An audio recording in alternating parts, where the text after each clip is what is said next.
One of the more bizarre additions to the Transformers lexicon is the universal greeting. And as we celebrate the 40th anniversary of Transformers the movie, I would like to talk about just how strange, psychedelic, and occasionally bizarre this movie gets. And this moment really kind of crystallizes what I'm talking about. My name is Mike Seibert, and this is 40 for 40, Transformers the movie.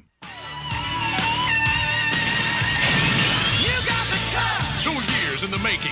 An incredible adventure in spectacular widescreen animation opens at theaters everywhere Friday, August 8th. Transformers, the movie. It's a startlingly original story that begins in the year 2005. Look, it's Unicron! A monster planet destroys everything in its path, while on Earth, Optimus Prime and Megatron battle to the death. It's over, Prime.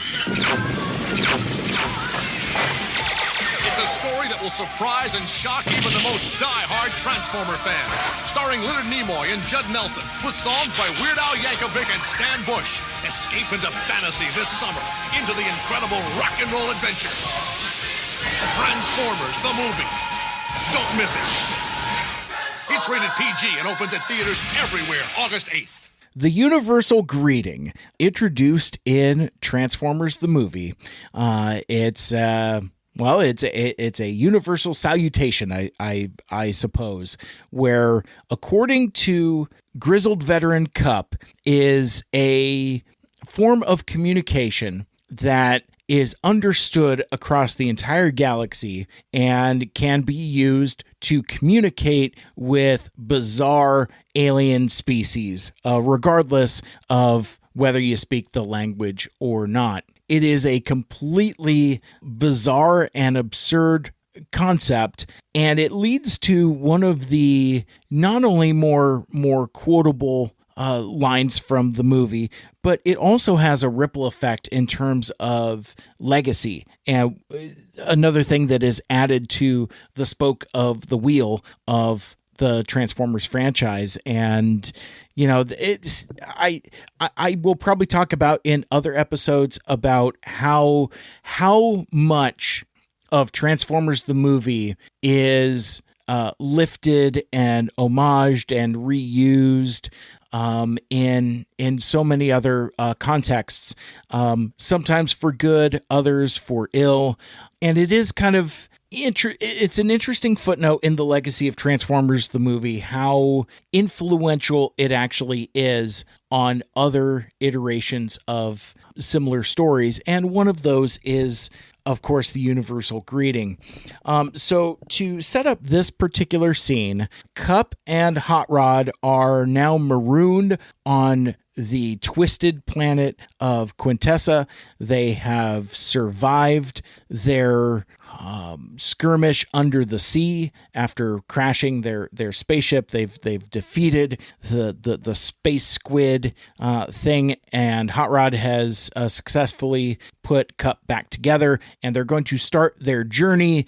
Now let's find the Dinobots and get off this twisted planet. So they drive for a stretch until they come across a body of water. It's kind of like a pond, pool type of thing, forcing them to stop. They transform from vehicle mode back into robot mode. And as they do so, there's a break in the water, and these strange creatures emerge.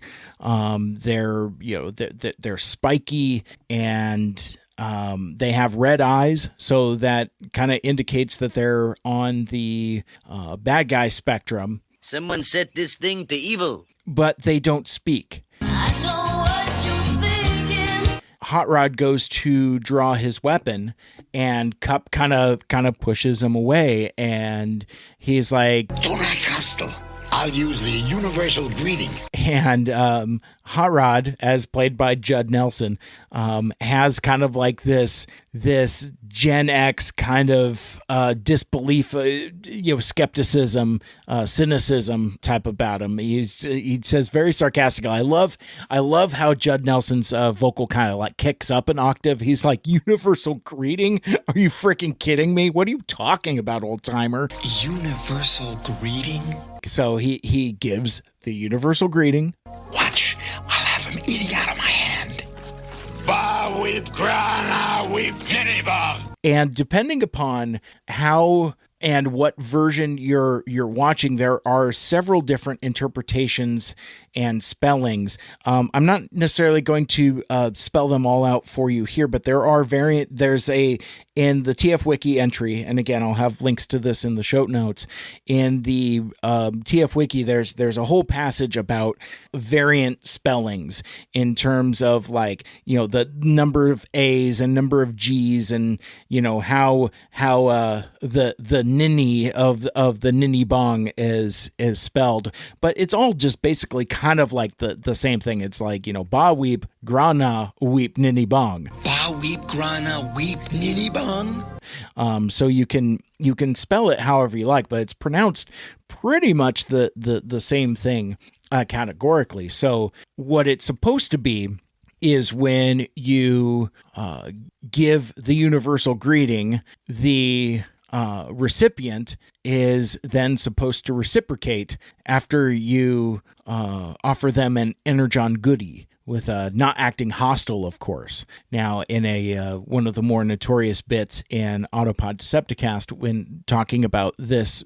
moment, Cup has kind of like a utility belt type of thing, and when it's like, basically like right at his abdomen there, but like the way the animation shows is he opens up this panel and kind of digs in, and he's kind of like scratching. It almost looks like he's scratching his crotch, and basically like, he's kind of reaching into like his crotch container to pull out these energon goodies. Not without making any sudden moves. Offer them an energon goodie. But yeah, so he basically pulls out what is essentially a kind of a glowing stick of gum. And for kids in 1986, this was actually, very common, because like, everybody was into baseball cards or Garbage Pail Kids, or it seemed like everything came with pink gum. It's like that, man, how would you describe that gum? It was just basically like it was, flat and tasteless and pink, and had like this like white chalky residue to it as well. You'd be just as inclined to cut your mouth open as you would be to get some, like a little bit of hard flavorless gum that you would spit out almost immediately. Like this gum would be so hard that like, this actually happened. I remember, a time I was walking home, from the, corner market gas station or whatever, got a pack of Garbage Pail Kids, and I was opening it up, and the gum fell out and shattered at my feet, like literally just shattered into pieces. So, I guess there's a reason why they don't include gum in card packs anymore. Could you imagine, like, at a time where our culture has shifted so much to where you're paying influencers and videographers and whatever to do card breaks? Like, I've learned of this very recently. Like, I'm sure it's still the case with like sports cards, but I've heard that this is particularly prevalent in both well, actually no, the more I'm thinking about it, it's all over the place, but it's like it's Magic the Gathering cards, but more than that, it's Pokemon. And basically, from what I understand, you can like pay like a card shop to basically professionally open your pack of cards, and they do it on camera, and you have like these card breaks. I didn't know what the hell card break meant, but yeah, it's basically unboxing. And it's taken one step further. You are paying somebody to unbox your cards, and with I think the understood purpose is if you get like something that's particularly valuable, it's already in a contained environment. So presumably the card store, I don't know, has some kind of agreement with the grading outfit or organization. So I don't know, like if you pull like a particularly rare baseball card or Pokemon or Magic or whatever, then pull it like from the pack. That could be because now there's evidence on the card break video that could be submitted for grading and used as evidence that the card was not tampered with. Because I think, much like comic books, I think the card market has been kind of taken over by grading, which I'm kind of glad I don't collect comic books anymore, because that's absurd. Comic books are meant to be read, and I don't know if that extends to collectible trading cards are meant to be looked at and not necessarily slabbed. I don't know. I don't collect either, so I'm not going to yuck anybody's yum on that. But anyway, the Energon goodie that Cup pulls out, hands to the what we now know as Alicons. They're not named Alicons in the movie. I don't know if that's it's not in the script either. Now that I say that, so I don't know if it's a fandom name or if it's a name that Hasbro gave them later. You know, kind of like the term Seekers. You know, like Seekers doesn't come from Hasbro. It like comes from fans and then kind of backfills back into Hasbro, you know, for the Decepticon jets. But I digress. These alligator cons take the Energon goodies. They love them. They're eating them. They seem to be accepting or receptive to the universal greeting and the Energon goodies. But then Hot Rod has some trepidation. He's running out of Energon goodies. He says this is getting expensive. This is getting expensive. Cup reassures him. He's like, don't worry, they'll reciprocate. And they when they run out, these creatures transform into alligator-like beasts and capture Cup and Hot Rod, and then that kind of moves into the next motion where they will eventually face judgment at the hands of the cruel Quintessons. So that's basically kind of the end of the scene there. But I wanted to talk about this from a handful of different angles. First of all, I really like this scene. It's a lot of fun. It's a little bit of brevity, because the thing that's interesting about Transformers the movie is how weirdly disjointed the pacing is. And I think a lot of that comes from how fragmented the different versions of the script and the story were. These are kind of like a couple different ideas kind of like copied and pasted and glued and re-glued and moved around in a way that has to kind of make sense, but because of the intercutting between the different groups of characters in different locations, if you stand back from it and think about it too much, you'll realize that the galaxy is a very small place, because all of these worlds in the final movie are shown to be incredibly close together. Like Earth and Cybertron are not very far apart. Likewise, neither is the planet of Junk and neither is the Quintesson planet, because when it comes time for all of these things to tie back together, they get from planet to planet, destination to destination with the quickness, as I like to say. There's I don't know if you need to bog the story down with any kind of like, interdimensional space warp drive technology or whatever, or something that shows that you can get from one side of the galaxy to another very quickly, with like, I don't know, wormholes or portals or whatever. None of that really matters. And I think one of the things that I try to be cautious of is not giving the easy excuse of, it's just a kid's movie. It's easier, or maybe harder, for other iterations to kind of fight against that urge. I know me and Michael Andrews kind of talked about this a lot during our analysis of Transformers Animated during Two Mikes, Two Furious podcast.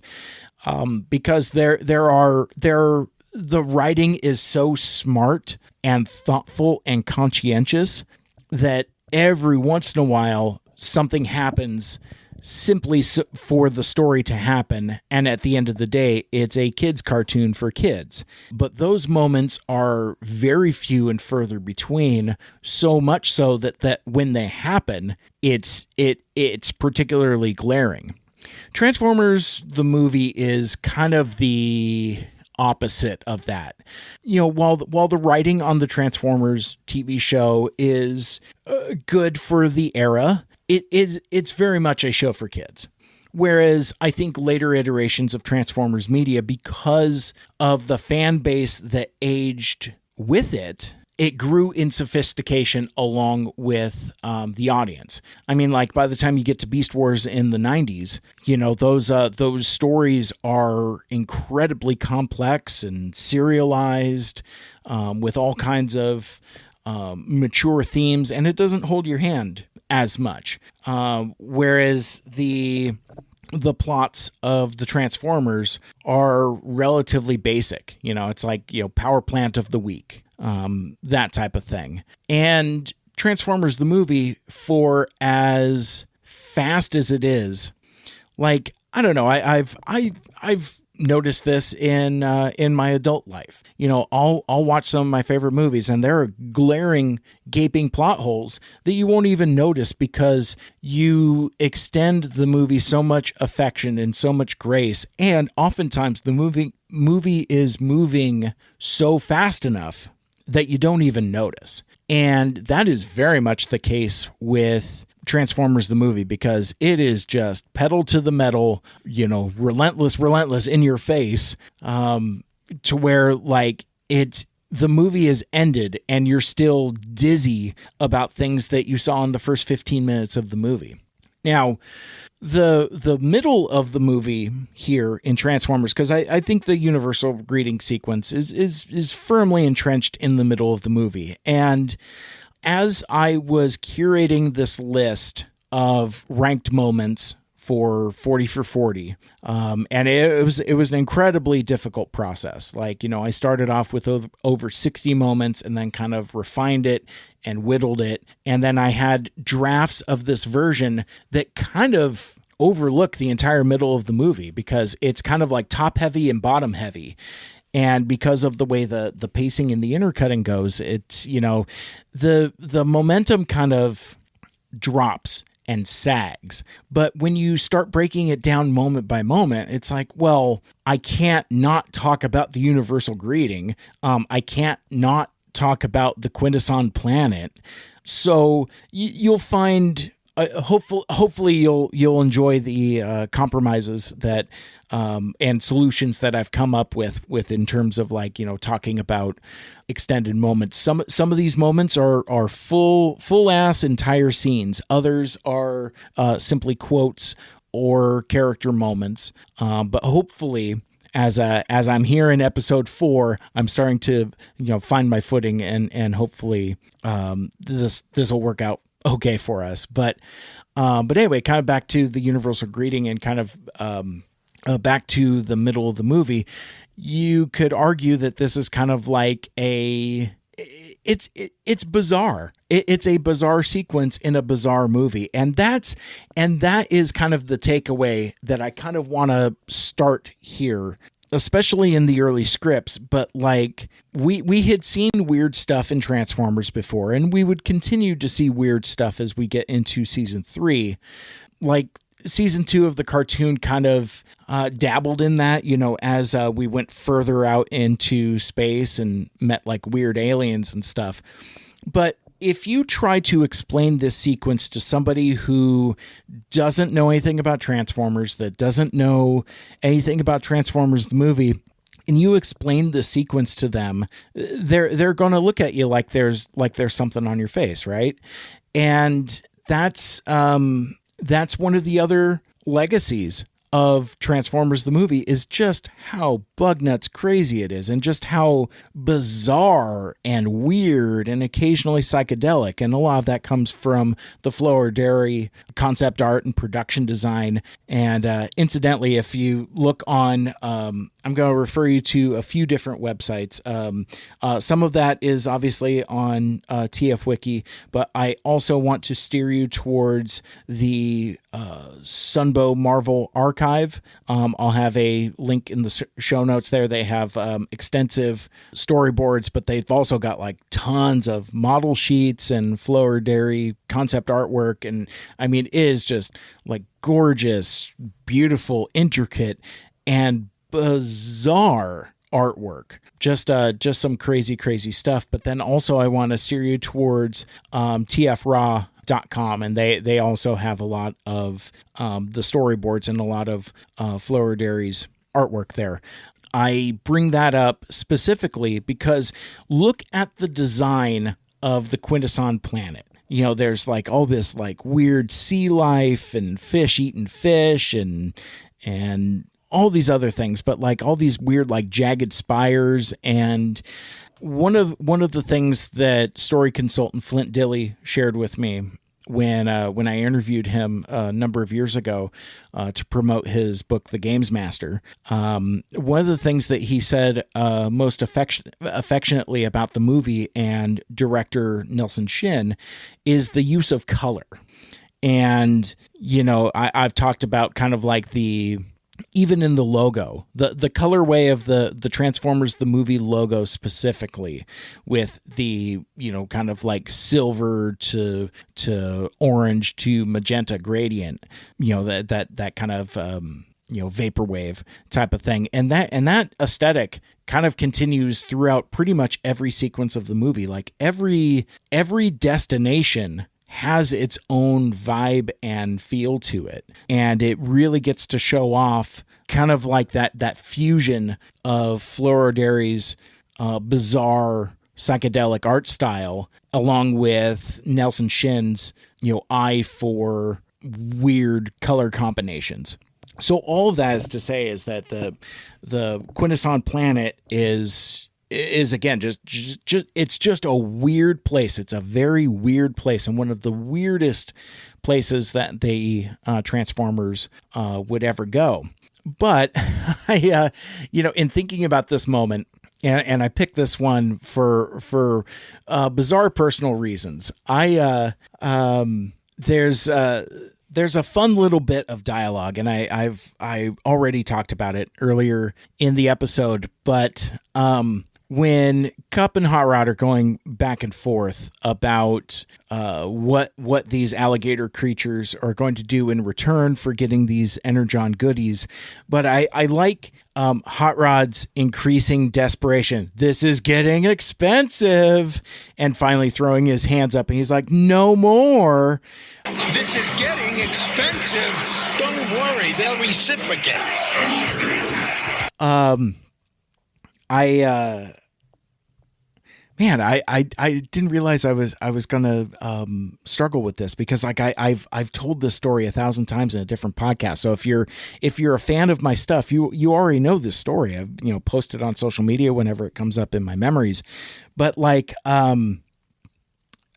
for our cats, I would give them treats, and like I would take the treats out of the bag, kind of put them on the plates, and it's like, oh man, this is getting expensive as I'm shaking the treats out. And then when I would run out, I'd put my hands up, I'd wave them like Hot Rod. I'd be like, no more.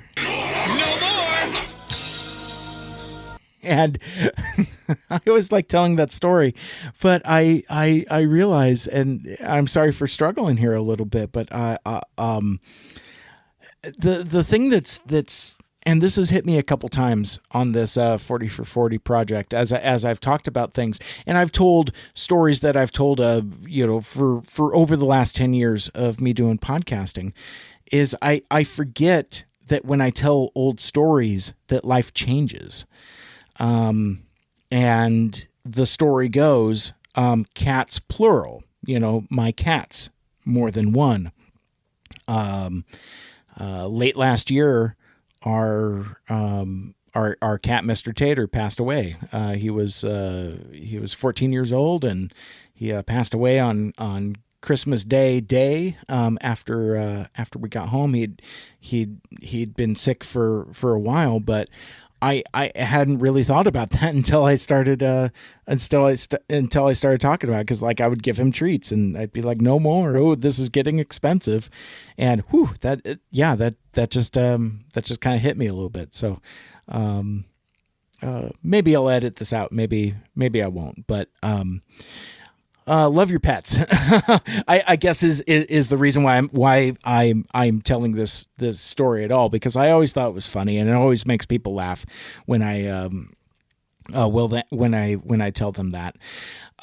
So a couple things. One, kind of the legacy of the universal greeting is that it did become kind of ubiquitous within Transformers continuity. It would kind of show up in the Marvel comics, even in the IDW continuity. That would show up a couple times. The 2001 Robots in Disguise cartoon. I think one of the more infamous, notorious, and quite frankly, fan favorite uses of the universal greeting is in Transformers Animated. The universal greeting. Ba weep, grana weep, Nibon. It's a double cool reference because the universal greeting is said by Retgar, who is played by Weird Al Yankovic. So that in itself is like, so it's kind of like a double, triple type of reference there. I'll talk about that more when we talk about Retgar and the Junkions, but like that was a pretty famous use of the universal greeting. It shows up in the Aligned continuity in War for Cybertron and Cybertron Adventures, as well as Exiles. I think that's one of those books that Trish likes. But anyway, so it's pretty ubiquitous and gets used frequently, but not often. I'm looking at this entry in TF Wiki, and quite frankly, I'm kind of surprised it's not as many. I thought it was more. But anyhow, I also want to talk about the different versions in the scripts. Now, in the August 6th, 1985 Flint Dille version of the script, the scene plays out pretty much like almost identically to how it plays out in the finished film. But it plays out a little differently in the Ron Friedman script. This is from May 2nd, 1985. And again, I've got this off of the Sunbow Archive. Links in the show notes there. But this scene, I'm just going to read from the script here. This scene picks up after Cup has been repaired by Hot Rod, and they kind of they kind of go off. So the scene dissolves to another part of Quintesson. It's referred to Quintesson, not Quintessa, in this version of the script. This is page 98. Another part of Quintesson, the top of a ridge, as Cup and Hot Rod emerge over the ridge crest, and sound of Cup's scanner is heard over. Cup, hurry up! I'm getting a particular alien reading. Hot Rod transforms and joins Cup, who also transforms and turns to align scanner beeps with direction, then motions off toward the area in question. Hot Rod, let's investigate! Cup stops him. When will you learn there's such a thing as caution? Hot Rod starts to move again. We're wasting time. The Dinobots might be in trouble. Or maybe it's RC out there, surrounded by aliens. Or maybe trails off. Cup silence him with upraised hand. Cup continues, I'm the one with the fantasy stories, remember? But I know enough not to use my imagination before I use my common sense. Hot Rod steamed. Okay, so I'm a mega nerd. Why can't we go see what it is? Cup. Because we must be prepared to exchange proper greetings to assure these unknown creatures out there that we mean them no harm. Hot Rod, right. What if we don't communicate on their frequency? Cup winks, unhinges a small case at his belt, presses series of buttons, and gets bleeps, blips, and weird sounds. Cup, pay attention, Rod. Bleeping case emits a series of strange sounds. Cup, continuing, mimics the strange sounds. Grog na weep ninny bong to Hot Rod. Repeat. Cup and Hot Rod. Grog na weep ninny bong. Hot Rod. Real catchy. Hot Rod. Sarcastic. Real catchy. What is it? Cup. The universal alien language salutation. Just say that and offer him an energy goodie. Cup holds up a fistful of small pretzel-like energon sticks and smiles. They'll be eating out of your hand. Now try it again. Hot Rod, practicing as he lets Cup play teacher. Grog na weep ninny bong. Grog na weep ninny bong. Both react to whirring sounds all around them. They exchange a "what's that" look, and then Cup nods solemnly. Cup, the aliens, lad. Don't forget to smile. They both put on big, fixed, soapy grins as they turn towards the camera, and then they react with shock. POV, the aliens, parentheses, Sharkticons. The aliens are huge robotic scavengers with ferocious toothy faces and jagged warlike protuberances. Oh, Ron Friedman. Verbose to the end. So they've got armor and spikes around and limbs and body parts. They are in their humanoid mode, and at this juncture, they whir towards Cup and Hot Rod, making distinctive clacking noise, moving close around our friends. Hot Rod moved towards the lead Sharkticon, holding out bunches of energon sticks in a friendly manner. Grog na weep ninny bong. Another angle featuring the lead Sharkticon. As it whirs closer, clacks and clatters for a split second, and then transforms as it grabs energon sticks, becoming even more fearsome animal-like creature consisting of a huge mouth within a large fanged jaw, showing row within row of sharp gnashing teeth, like mouths within hungry mouths, and it chews up greedily. This causes all the Sharkticons to transform, and they whir and chatter even closer around Cup and Hot Rod. Hot Rod, aside to Cup, eating out of our hand, huh? If we don't get out of here, they'll start eating out of my face. Phrasing? Holy moly. Cup, a beat, then with a roar, socks several Sharkticons aside and runs interference for Hot Rod. Go, lad! We follow Cup and Hot Rod's brief escape run, but they are quickly hemmed in and forced back by phalanx of Sharkticons who employ cattle prod-like devices to shock Cup and Hot Rod and herd them back into line with the frozen sludge. I guess the Dinobots are here at this point.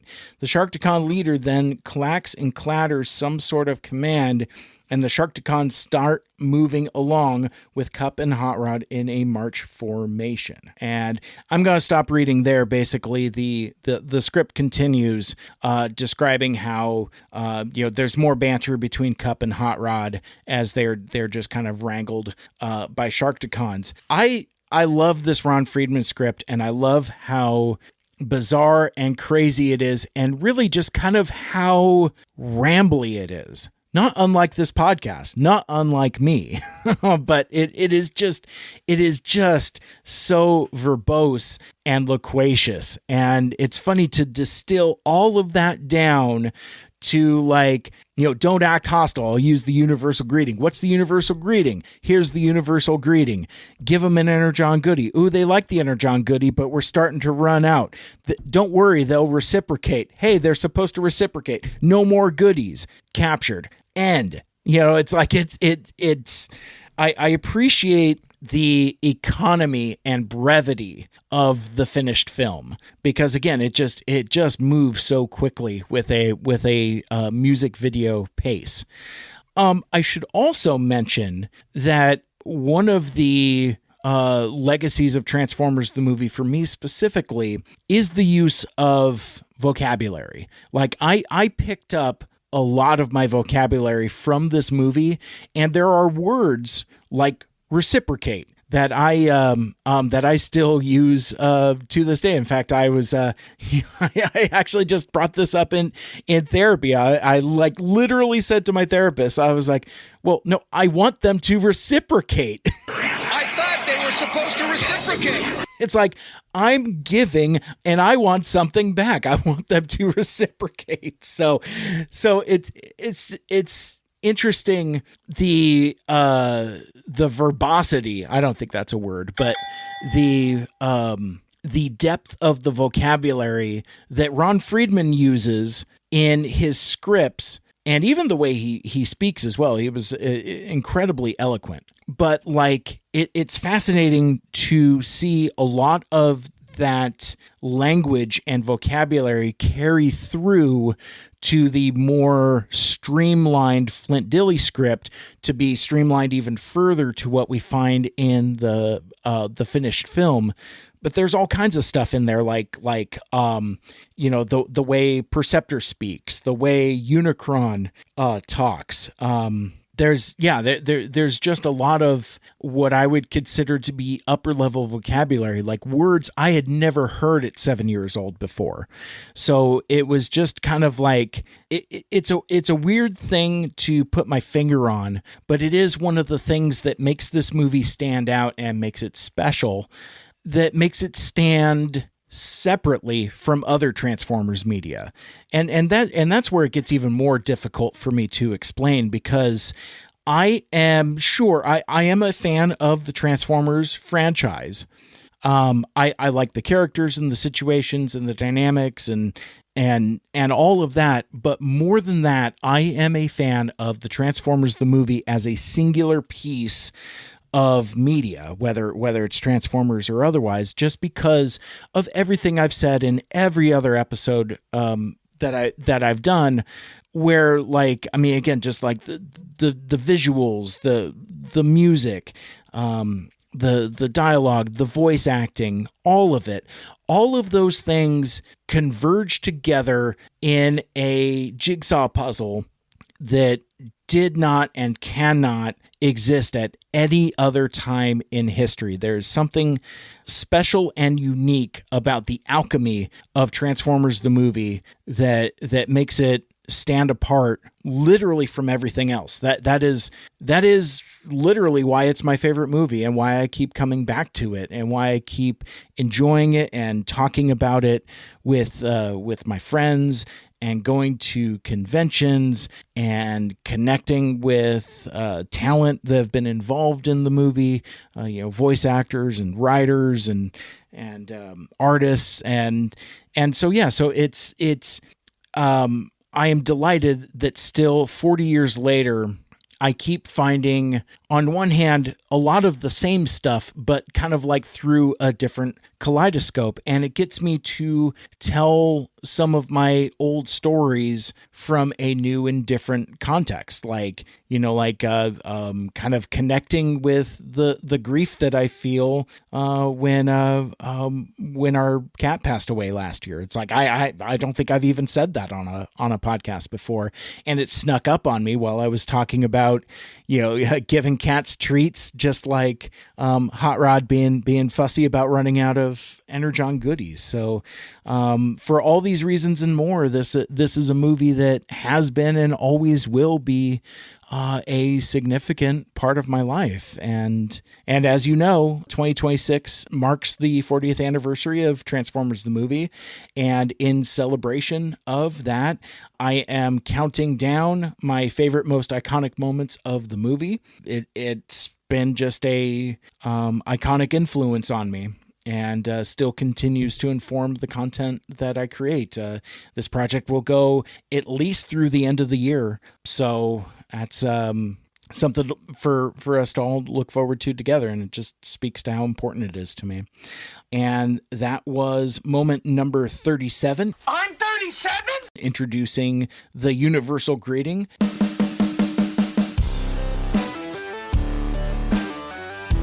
I'd like to thank you so much for listening and for making me a part of your day and hanging out. And if you'd like to hear more from me, check out the Mike Seibert Radio podcast right here on this feed. And for even more Transformers fun, check out our other show, Two Mikes, Too Furious, where Michael Andrews and I reviewed Transformers Animated in its entirety, one episode at a time. Please like, share, rate, and review the show, and let me know what you think of this new project. Until next time, till all are one, this has been 40 for 40 Transformers the Movie. My name is Mike Seibert. Make good choices.